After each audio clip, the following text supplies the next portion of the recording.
¿Qué tal, amigos? En un programa anterior hablábamos del control del poder y dentro del control del poder había un concepto muy importante que se cita en muchas ocasiones de una manera genérica, pero que nunca se desarrolla de una manera de algún modo alcanzable para todo el mundo o alguien que en un momento determinado no tenga especial formación política. Hablábamos de ese gobierno y hablábamos de ese poder legislativo. Es muy importante en un país entender que hay un gobierno, en un Estado hay un gobierno que con sus ministros va a tomar las decisiones importantes. Pero, ya lo decía Montesquieu y un poquito antes John Locke, para que no sea una tiranía de unos pocos, es importante que las leyes las haga otro, entre comillas, poder, otro grupo que explicábamos que para que realmente haya una democracia debe ser un grupo que represente a los ciudadanos que van a tener que cumplir preferentemente esas leyes. Pero fijaos, hablábamos de que en realidad no solo hay dos poderes, hay tres poderes. El tercer poder, que no es quizás un poder, pero sí es tan importante como los otros dos, es el poder judicial. Es el poder del que os hablaremos hoy. Es el poder que controlará exactamente si los otros dos se están ajustando a su cometido. Vamos a hacerlo con la compañía y el buen saber jurídico de nuestro amigo Emilio Triviño, abogado desde Marbella. ¿Qué tal, Emilio? Hola, Alberto, encantado de estar aquí contigo de nuevo. Un saludo. Bueno, yo también estoy encantadísimo y también de nuestro jefe Alejandro Villalba, que es el que nos lleva, nos trae, el que nos dice cuando entramos, cuando salimos, el que hace que todo esto funcione bien y el que coloca todo en YouTube para que vosotros recordad cualquier comentario que queráis hacer, lo ponéis allí en YouTube, en el programa. De vez en cuando dedicaremos Emilio, Alejandro y yo una especial a vuestras preguntas para comentarlas, nos da pie a comentar muchas cosas y si os gusta le dais para arriba al pulgar, que no os gusta decís, hombre chicos, ¿qué andáis hablando del Poder Judicial? Para abajo el pulgar. Os damos las gracias y nos encanta que estéis ahí en cualquier formato. Pues nada, Emilio, estábamos hablando de las características que tiene que tener ese Poder Judicial. ¿Qué tienes que decirnos al respecto? Sí, pues mira, el Poder Judicial, como muy bien señalas, en realidad no es un poder. Es yo lo llamaría un control de los otros dos poderes, un control de la Administración de Justicia, que se compone por jueces y magistrados. El primer requisito que debe tener esta institución es el de la independencia. Ese es el primer requisito. Pero esa independencia no nos estamos refiriendo a la independencia en conciencia del que dicta las sentencias en su despacho. Porque muchas veces el ciudadano percibe que la independencia existe en el Poder Judicial porque los jueces están en su despacho dictando sentencias, nadie les coacciona en ese momento, dictan las sentencias, se publican y es cierto, es así. Pero no estamos hablando de esa independencia, estamos hablando de la independencia institucional, que esa es la cuestión. La institución de los jueces, de la Administración de Justicia, para que sea totalmente independiente, tiene que estar recogida en la propia Constitución. Nuestra Constitución española, veremos, ahora me vas a permitir que lea un artículo, el artículo 122, veremos que esa independencia no está recogida en nuestra Constitución, la independencia institucional. Y lo veremos por lo siguiente. Verás, el artículo 122 de la Constitución española tiene 3 apartados. No lo voy a leer entero, me voy a limitar a ir al meollo, ¿sabes? Para ir al grano, no nos vamos a extender mucho. Primer apartado dice, la ley orgánica del Poder Judicial determinará la constitución, funcionamiento y gobierno de los juzgados y tribunales. La ley orgánica. Por lo tanto, primer apartado ya nos remite a una ley orgánica. Segundo apartado. El Consejo General del Poder Judicial es el órgano de gobierno del mismo. La ley orgánica establecerá su estatuto y régimen de incompatibilidades de sus miembros y sus funciones. Segundo apartado. Otra vez nos remitimos a una ley orgánica. Y ya, tercer apartado. El Consejo General del Poder Judicial estará integrado por el presidente del Tribunal Supremo, que lo presidirá, y por 20 miembros nombrados por el Rey por un periodo de 5 años. De estos, 12 entre jueces y magistrados de todas las categorías judiciales en los términos que establezca la ley orgánica. Entonces, ya no dice más. O sea, ya puedes seguir leyendo y ya no sabes quién va a ser el que designe a los jueces y magistrados. Puedes leer la Constitución entera, no lo vas a saber. ¿Qué sucede? Yo, que he leído muchos contratos en mi profesión, si yo tengo que firmar un contrato con una estipulación así, lo primero que le advierto al que escribe el borrador del contrato, le digo, mira, yo no firmo esto. Y le diré, es que no me estás diciendo quién va a designar a los jueces y magistrados, porque te estás remitiendo a una ley orgánica. Entonces, le preguntaría, ¿y quién redacta la ley orgánica? Ah, el legislador. Por lo tanto, es otro poder el que se va a encargar de darle forma y designar a los... Al poder que le va a controlar a él mismo. Correcto. Sí, sí. Pero, ojo, porque no estamos hablando de un legislador donde tiene a la nación representada. Estamos hablando de un legislador donde están representados los partidos políticos. Por lo tanto... Te voy a hacer una pequeña precisión. Cuando habla Emilio de nación, recordad, lo comentábamos el otro día, que el legislativo representa a la nación implica, recordad, dividir España en demarcaciones para que cada una de esas demarcaciones tenga un representante que favorezca las leyes en favor de su demarcación. Eso es que los legisladores representen a la nación. Perdóname, Emilio. No, correcto, muy oportuno. Es que ya estaba pensando en el otro poder, porque es que también mete aquí el cazo. Es que es el poder ejecutivo. Resulta que ¿quién está en el poder? Los partidos políticos, ¿no? Claro. Por turno, ¿no? Según lo que vaya saliendo en las elecciones.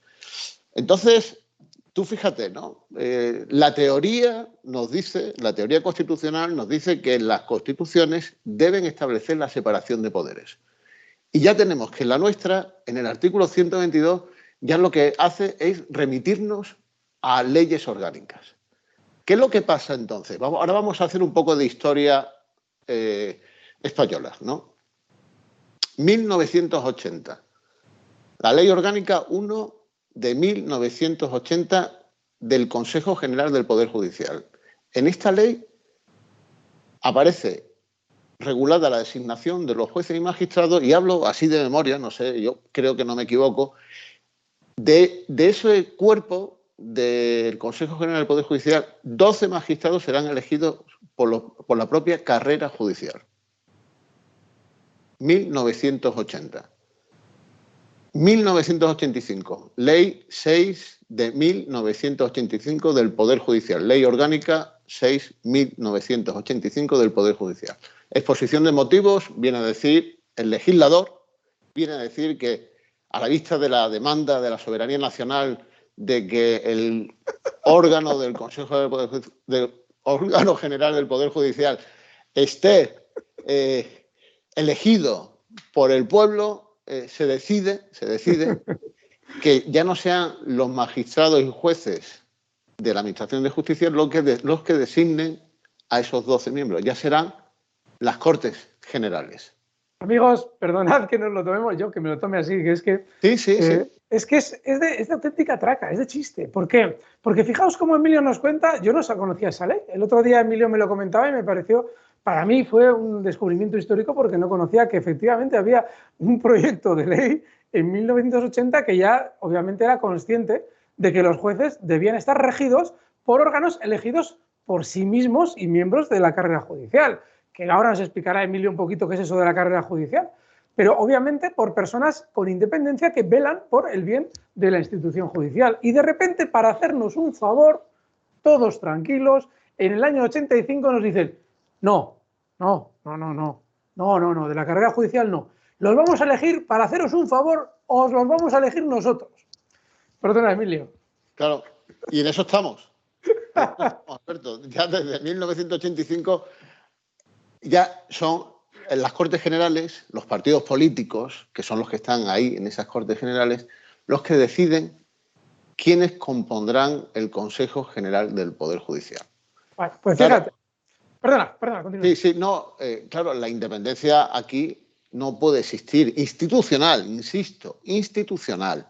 Porque sabemos que la carrera de un funcionario, ya sea judicial, en la función administrativa, policía, es una carrera de años donde cualquier persona aspira a promocionarse, aspira a desarrollar su carrera en su vocación. Claro, todo esto va a estar regido por un órgano de gobierno muy condicionado por un sesgo ideológico, cuando menos, o al menos pendiente de lo que considere ese partido político que ha designado a ese vocal de ese Consejo de Gobierno, ¿no? Órgano de gobierno.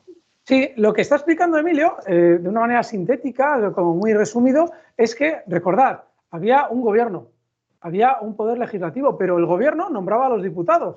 Bueno, pues atentos, porque si en teoría tenían que estar los dos totalmente separados y no lo estaban, y tenía que haber un órgano de control, atentos a la película, porque el órgano de control lo van a nombrar entre el gobierno, que va a utilizar lógicamente su proporcionalidad dentro de ese gobierno. Tengo tal afiliación con tal o cual individuo, partido, voy a poner a tal juez que va a ser el que me juzgue a mí llegado el caso, y esa especie de connivencia a la que hacía Emilio referencia blinda el poder de ¿quién? Del gobierno. Recordad, el gobierno, mediante las listas, los partidos políticos, establecen quiénes son los parlamentarios, quiénes son los legisladores. Vosotros no elegís a los legisladores, vosotros elegís a la lista de partido. Pero si hay algún problema y alguna duda, no os preocupéis, porque los jueces que podían dirimir cualquier problema los vamos a elegir nosotros. No obtienen ninguna independencia, que es exactamente lo que Emilio nos explicaba ahora mismo. No es una independencia en sus sentencias particulares. Tú que tienes un conflicto con tu vecino, claro, es que la Constitución dice que el juez tiene que ser independiente. Sí, pero no se refiere a eso. La independencia se refiere exactamente al hecho de que el juez no puede estar nunca influido por los otros dos poderes que efectivamente podrían hacerlo si no hay una perfecta separación de poderes. Esa es la idea. Es así. Entonces, ¿cuál es la consecuencia de esta falta de separación de poderes? Ya sabemos que la Constitución española no cuida de ello. La consecuencia es que hay una concentración del poder político. Y probablemente estemos ahora mismo en la situación que nos encontramos en España porque el poder político tiende cada vez a concentrarse más en los partidos políticos. Es verdad, se está fracturando el espectro, pero como ejercientes de poder cada vez son más poderosos. De hecho, hasta tal punto es lo que dices, que si tenemos en cuenta cuál es el sistema de pactos actualmente en España, si en un momento determinado yo tengo una minoría pero soy clave para el gobierno, ojo, tengo tal juicio, esto me puede perjudicar, o el juez falla en tal o cual sentido, o dejo de apoyarte, gobierno. Es decir, que tenemos un absoluto descontrol del poder y, lógicamente, esa concentración que ahora mismo nos comentabas, Emilio, que obviamente lo único que conlleva es una, no sé cómo explicarlo, una potenciación mucho mayor, no solamente concentración del poder, sino una potenciación del poder. Son dos efectos, no solamente sí, se incluye, eso es. Porque esa potenciación, yo lo llamaría una expansión. Cuando se concentra el poder, tiende a ser expansivo, porque quiere más dominio del sujeto gobernado. No sé si, yo creo que si yo digo que cada año la presencia de la política española está más metida en la vida privada de cualquier ciudadano español, yo creo que todo el mundo está de acuerdo en ello.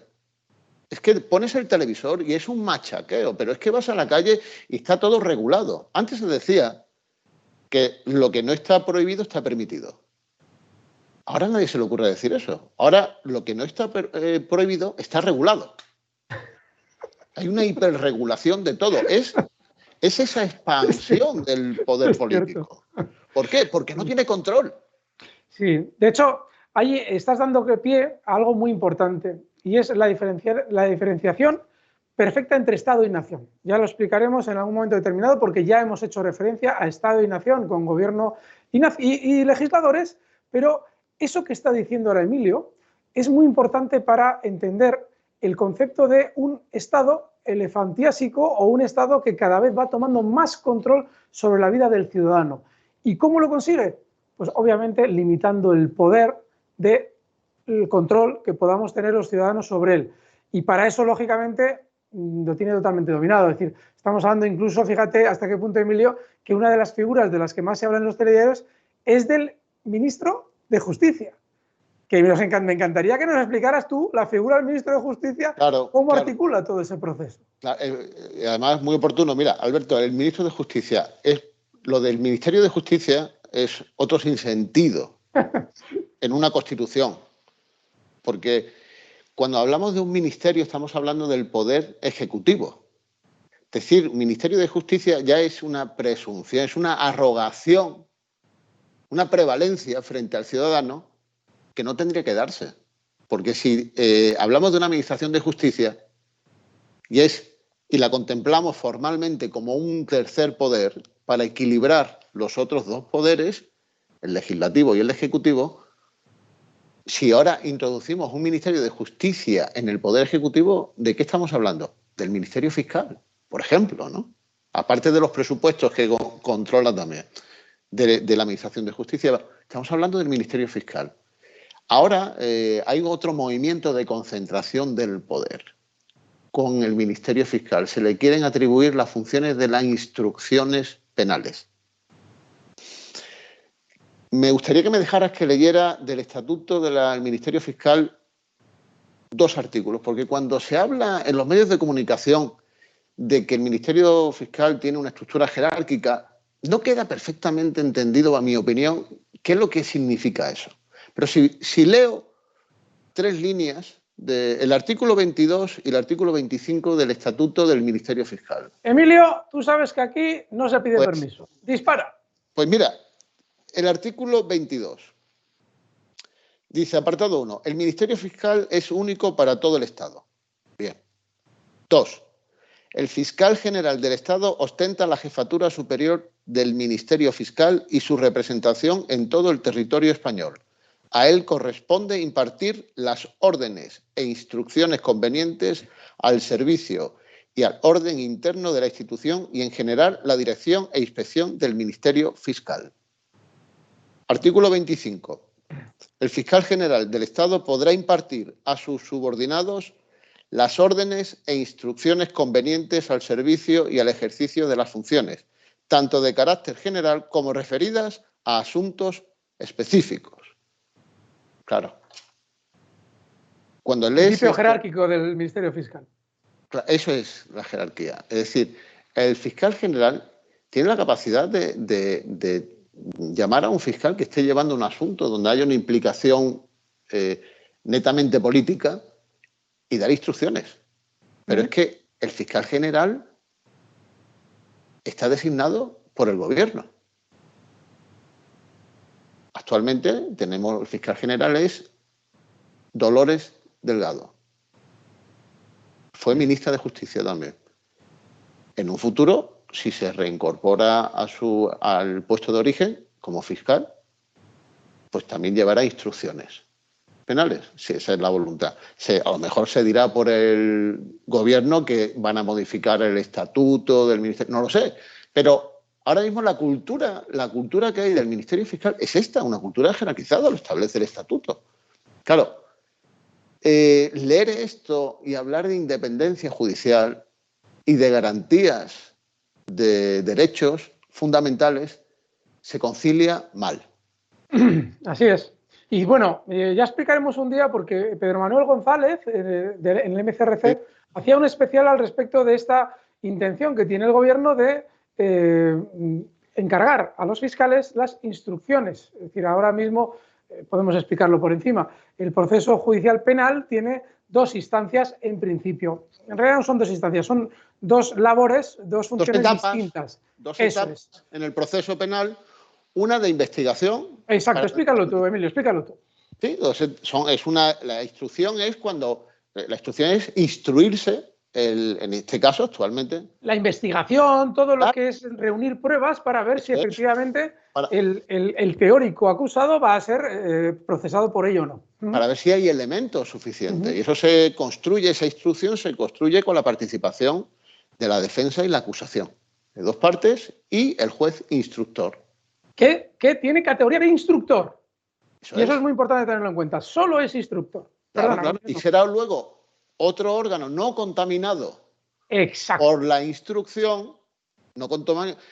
Y cuando digo no contaminado es sin un prejuicio ya sobre las piezas que la investigación que han arrojado y que constan ya en las diligencias de esa instrucción, será el que juzgue. Claro, si va a ser el Ministerio Fiscal dependiente ahora mismo del Ministerio de Justicia, el que instruya. El que instruya en un futuro, por más que se pretenda decir que habrá tutelando un juez los derechos fundamentales, al final estamos hablando de un recorte, en mi opinión, Alberto, de un recorte más de garantías procesales y fundamentales. Hay un caso sangrante sobre, si recordáis, cuando tú, Emilio, ¿te acuerdas de todo el tema de las tarjetas de Urdangarín, de la infanta Cristina, creo que era, ¿no? Cristina, sí. Hay un juez que estaba próximo a su retiro, que es el juez instructor, señor de Castro, que instruye el proceso de maravilla, totalmente independiente, y el hombre dice, bueno, yo ya que me voy de aquí os voy a dejar el mochuelo. Y lo hace de maravilla, hasta tal punto que el no condenar en un momento determinado es, obviamente, dejar con el, con el culo al aire a quien le toque tomar una decisión bochornosa, porque de la instrucción se derivaba clarísimamente no solamente el delito de Urdangarín, de Iñaki Urdangarín, que está en su régimen presidiario particular, pero también el de la infanta. Y obviamente eso es un problema, porque si además de a la hija del rey o a la infanta le toca a un político, mejor que nos instruya el caso uno de los nuestros, que va a ser un fiscal que nosotros colocamos ahí y va a dar las instrucciones, que un juez que, fíjate tú cómo te puede salir el juez. Imagínate que se jubila mañana, te hace un roto, amigo Emilio. Pues esa es la idea. Sí, sí. Claro. Bueno, pero a ver, bien, esto les hemos dejado todo ya con mal cuerpo porque dicen, esto de los jueces... Esto como es. Bien, volvemos entonces a la teoría constitucional. Bien, pero me vas a tener que explicar tú en un lugar del mundo donde esto no se produzca. Ajá, vale. Vale, venga, dale caña. Bueno, primero te diré, vamos a volver a la teoría constitucional. Déjame que vuelva. Y entonces, ¿por qué a la teoría constitucional? Porque de lo que se trata es de conseguir la independencia institucional de la Administración de Justicia. ¿Y esto cómo se logra entonces? Para empezar, introduciendo en la propia Constitución, la designación del órgano de gobierno. ¿Cómo se designa ese órgano de gobierno? Yo lo llamaría en ese Consejo de Justicia, que estaría presidido por una persona, por un juez o magistrado. La idea, para que tenga independencia, una completa independencia, tiene que estar garantizada en la Constitución. Y garantizada no solo la independencia de esa institución, sino que el funcionamiento de esa institución esté convenientemente controlado, que esa es la segunda parte del funcionamiento del llamado Poder Judicial, ¿no? En Estados Unidos, por ejemplo, que es tú sabes que nos gusta remitirnos a Estados Unidos porque precisamente es una referencia de democracia y de separación de poderes. No es un sistema perfecto y se puede objetar efectivamente que los jueces que llegan al Tribunal Supremo, a la Corte Suprema de los Estados Unidos, están designados por el presidente de los Estados Unidos. Pero también es verdad que pasan luego un control en el Senado que puede ser severo, incluso puede llevar al fracaso de esa propuesta, ¿no? Y además un dato importante, y es que es un cargo vitalicio, que en el momento en el que ha sido nombrado ya no depende de nadie y puede juzgar como quiera. Perdona. Claro. Entonces, efectivamente es así. Pero la teoría constitucional, nuestra teoría constitucional, se separa de ese criterio. ¿Por qué? Porque siempre va a existir cuando menos, la sospecha de que hay una ideología latente en ese magistrado. Un agradecimiento implícito. Por ejemplo. Entonces, ¿cómo podemos evitar esa sospecha? Porque cuando tú vas a un tribunal lo que necesitas es confianza, saber que te van a juzgar con criterios de justicia legal, que es la que se aplica, la de las leyes.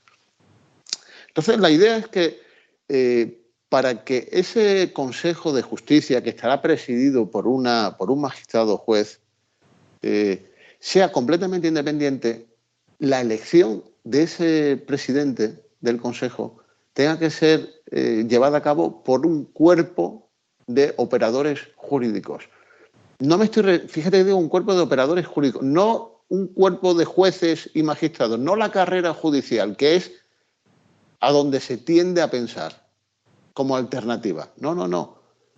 Porque además de los jueces y magistrados que imparten justicia, están los secretarios judiciales, están los administrativos, todo en la planta del órgano judicial, de los juzgados, está el Ministerio Fiscal, los abogados, los procuradores. Están en contacto permanente con la Administración de Justicia, tienen un criterio formado sobre la actuación y la diligencia de los órganos judiciales. Entonces, la idea es que ese cuerpo jurídico, registradores de la propiedad, técnicos todos del derecho, puedan participar en la elección de ese presidente del Consejo de Justicia. Así es como se conformaría dentro de una Constitución de pleno derecho. Dentro de una Constitución de pleno derecho se formaría un Consejo de Justicia, un poder judicial totalmente independiente, Alberto. Sí, sí. Y hay algo muy importante, lo ha explicado Emilio y le vamos rondando desde que hemos empezado. La Constitución, sobre todo lo que constituye es eso, la separación de poderes. Luego, si no hay separación de poderes, no hay Constitución. Podemos llamarla Carta Magna, Carta Otorgada, como lo queramos llamar, pero no es Constitución. Una Constitución no constituye una nación, porque la nación ya estaba antes. España era España antes de que tuviera Constitución. Se llama Constitución porque constituye algo relevante y es la libertad del individuo, la garantía de las libertades. ¿Y cómo la constituye? Separando los tres poderes de manera que uno no pueda nunca tocar al otro. Emilio nos acaba de explicar cómo conseguir que nada toque al Poder Judicial. Hablábamos de la aberración, nos explicaba Emilio la aberración que es tener un ministro de Justicia. Eso ya en sí mismo ya es declarar que eres un corrupto moral, porque tienes a un tío que es ministro, es obviamente el ministro, la figura del ministro, sea de lo que sea, tiene que ser del gobierno, encargado de la justicia y diciendo quién va y quién no va. Luego, lógicamente, ya hay una corrupción absoluta en el propio cargo de ministro de Justicia. Pero además, a la hora de crear ese órgano autónomo de jueces, órgano rector de los jueces, tiene que haber lo que nos ha explicado Emilio. Tiene que haber una elección realizada por ese cuerpo de individuos, así dicho de manera mal y pronto, que viven dentro de esa vida jurídica, de manera activa y de manera presente. Qué bien, Emilio. Oye, sí. Pero esto que estás tú contando, claro, les tenemos a todos ya enfadados porque dicen, pero bueno, en España no hay separación de poderes, los jueces tal. Pero hay algún sitio en el que sí hay algo de esto, ¿no? ¿O qué? ¿Tú qué me dices? Sí, bueno, tenemos a Estados Unidos, ¿no? Por ejemplo.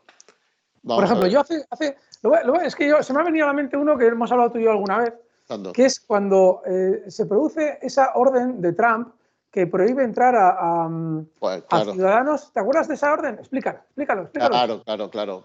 Pero es que ahí estamos ya entrando en un aspecto muy importante también que viene a contaminar nuestra Constitución, viene a contaminarlo con la creación de otro tribunal que no tiene carácter jurisdiccional, que es el Tribunal Constitucional.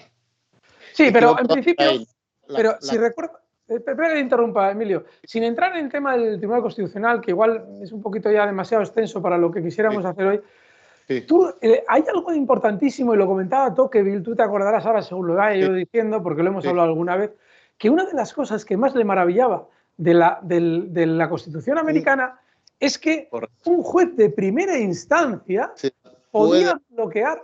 Explícalo, Emilio, que esto tú te lo sabes muy bien. Puede anular los efectos de una ley o de un decreto del Poder Judicial por considerarlo inconstitucional. Que ese el Poder Ejecutivo. Claro, sí, del gobierno. Eso es. Perdón, he dicho, sí, del Poder Ejecutivo, del Eso Gobierno, es. en Estados Unidos, del presidente, de las facultades que pueda tener el presidente, efectivamente, y cualquier órgano judicial en Estados Unidos puede entender que se está vulnerando un derecho amparado por la Constitución estadounidense de tal manera que no lo aplica. Tiene esa independencia, tiene la facultad. Por eso hablábamos del contrapoder que plantea la Administración de Justicia, porque lo que hace es amparar al ciudadano frente a la potencia política que tiene el Poder Ejecutivo o el Poder Legislativo.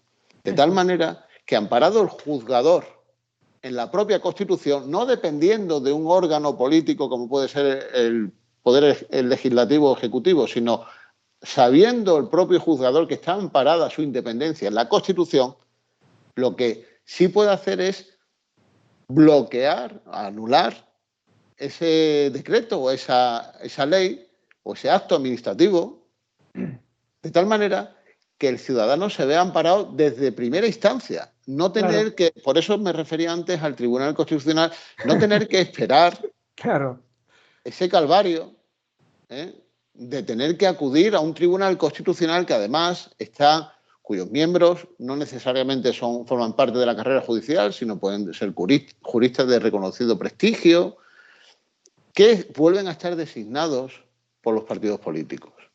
Claro. Lo que nos explica aquí Emilio es la maravilla de poder tener, si efectivamente existe esa separación de poderes, un juez de primera instancia que dice, no, esta orden, aunque venga del gobierno y del presidente, yo la bloqueo por tal razón.